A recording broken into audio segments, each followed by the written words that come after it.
To most people, a city park is just a place to escape the noise, a patch of green where children play and the afternoon slows down. But to Marcos, an artist from Argentina, it's a stage waiting to happen.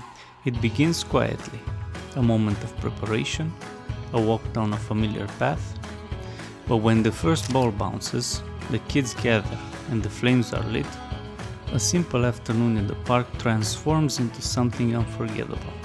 Through high-energy juggling, bouncing rhythms, and a little bit of fire, he connects with the youngest and the oldest in the crowd.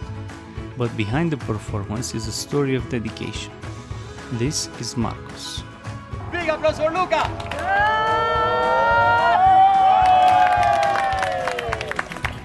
How did your journey as a street performer begin?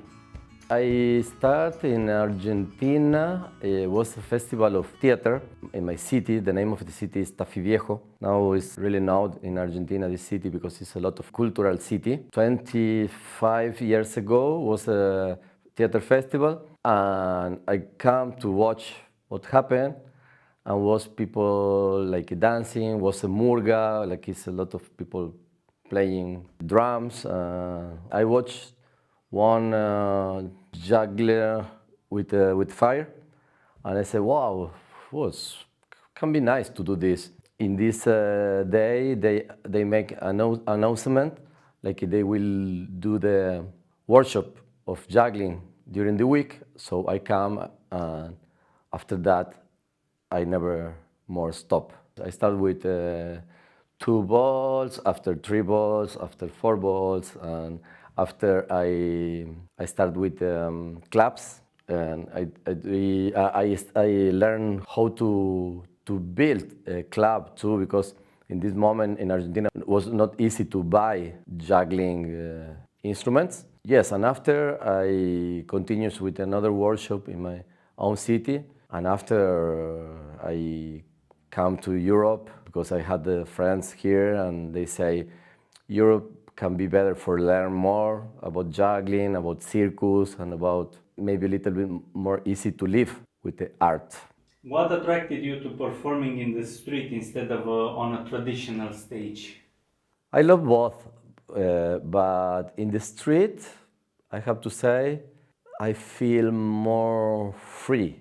Sometimes it's really difficult because maybe it's not people, it's nobody there. So you have to wait, the people can, you have to do some actions, and not all the time is super nice. Sometimes it's pop, sometimes it's wah. But yeah, it's nice to feel the energy of the people in the street when you arrive to do this in a good way. It's really good. What was the most unexpected thing that has ever happened to you during one of your shows? I was performing in Turin, and one accident happened beside me with the car and one person. Unfortunately, this person was died. I was really difficult to the feeling. I never expect something like that. Yeah, was really like a we can say bad experience, but after is a lot of nice things. I had so much nice things. For example, one time I was working. I had to play my show after, like, my girlfriend left me. She said, "No, we don't." She don't want to continue with our relationship. So I was really sad. And in the final of my show, I was just a little sad. And one little kid of the audience arrived and give me a really nice and sweet hug. These kind of things, you know. What is the biggest challenge of performing in public spaces? The most biggest challenge in the street, because we are now in a festival. It's not street, completely street, because festival normally the people come to watch your show because it's a program, it's an announcement, it's publicity. But in the street, when you arrive, sometimes it's nobody. Sometimes it's full of people, but Sometimes it's nobody, and you are there alone, and you have to make the things happen. A lot of time is like you fall. It's not possible, but after you learn some techniques, and when you arrive to do, it's amazing, it's crazy, and it's wonderful. How do you adapt when performing for audiences from different cultures around the world? First, I think speaking English is easy. Before I didn't speak English, and with English I think it's nice, more easy. And I try to learn some words in the language of the country where I perform. In my show, I try to, when I play in another foreign countries, I try to don't speak too much and do more performance like with a gestual language or juggling or different things. So, what's the most difficult juggling trick that you've mastered, and what did learning it teach you about perseverance? Really difficult to learn. I make you don't know, but I doing slack rope too. Slack rope is a rope like this. You can walk in the rope and do balancing, a lot of things. You can do unicycle in the rope too, and juggling in the unicycle and in the rope. This was really difficult to learn. I don't know. It's a lot of times that I don't do this trick. Another trick was this what you watched some minutes ago when I do this trick with the basket and the ball. This one and another trick really difficult is where I call the trick slam dunk catapulten. I am in this board. This prolongation of the with the spoon, big spoon.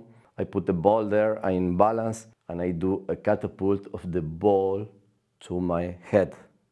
This is a difficult trick. What goes through your mind in the moments before you begin building a crowd on the street? Are you nervous? Do you get nervous? Yes, I always feel like, but I make this energy in all my body to be there, present. I think one of the most important things is put off your thought, be there in the moment, in the place.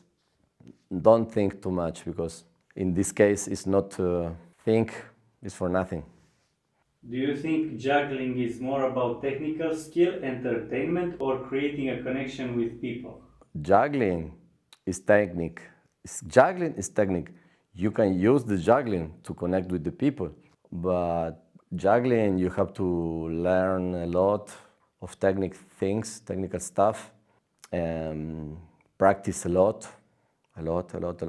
But yeah, for sure, you can be the most amazing juggler in the world, but if you are not able to share this with the people, you are only a juggler, a good juggler. So I've seen that you interact a lot with the people, and how do you handle improvisation if you drop a prop or something, if something happens unexpectedly? How do you put that into your act? How do you integrate? I try to be how I told you. I have to try to be present. For example, today in this ground was difficult. A lot of times the balls fall down. But if it's not a tragedy for you, it's not a tragedy for the people, for the audience, and the audience can understand like you are doing like really difficult job. If you share your feelings, your emotion, and I think if the people of the audience love you, they can be with you all the time, no matter if something fall down or going bad. Is the people is with you. But if the people don't love you, if they are not with you, there is a problem because like all the things don't work, will not work. If a young person wanted to become a street performer, what advice would you give them? I say for sure, go. It's amazing way. I never expect to travel around the world with my with my job with the art, but something like I love. I never expect. So yes, I would say to young people to try to learn a lot, practice a lot, risk a lot, put love in this way. Yes, for a beginner, I think it's good to go to street art festivals where you can watch a lot of shows and understand the system, how work. And if not, go to some places like Turin, for example. Turin in a normal time, not we have a lot of shows in the square. So yes, I recommend the people to go and watch. And after, yes, for sure, if they still need help, ask for help to people like me or another colleagues.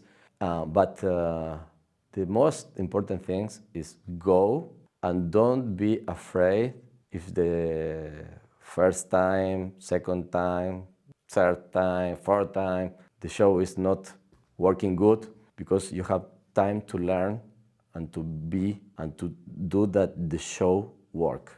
How did you feel at Babel? For me, come here to Babel Festival is an amazing opportunity, because in the festival you watch great shows, you share with colleagues, you have the opportunity to learn. I was doing I taking lessons of theater with Scott, and after in the night you meet all the people in the party and speak, and you have connections.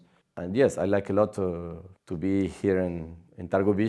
It's a really nice city, to be in Romania, and every time I know more people, and I think Romanian people is super, super nice.